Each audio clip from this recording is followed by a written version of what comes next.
Εδώ στο DIL καθημερινά στις 6 ώρα στον Αντένα και είμαστε εδώ σε πολύ κρίσιμη καμπή του παιχνιδιού. Έχουμε το φίλο μας το Θάνο και δεν θέλουμε εδώ να βρούμε τις 200.000 ευρώ. Είναι το νούμερο 23 από Παπαδόπουλος και έχουν μείνει άλλα δύο κουτιά. Είναι οι 100 ευρώ μέσα και οι 100.000.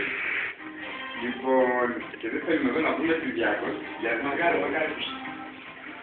Γιώργο, πλησιάζει λίγο. Τι πράγματι, ο Παπαδόπουλε.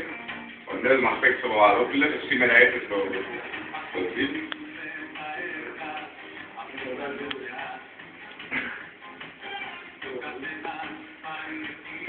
Και δεν θέλουμε εδώ να βρούμε τις 200.000 ευρώ.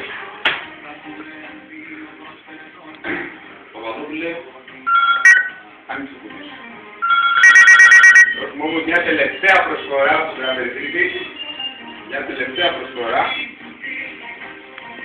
Ναι. Μάλιστα. Έγινε. 100.000 ευρώ να πεις από το παιχνίδι.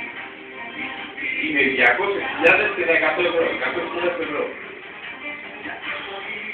Πρέπει να το σκεφτούμε καλά. Είναι μεγάλο το ρίσκο, πάνω.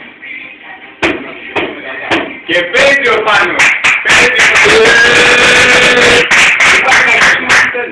Έτσι, μάλιστα κύριε Θάνο. Λοιπόν, είναι η ώρα να ανοίξουμε το κουτί.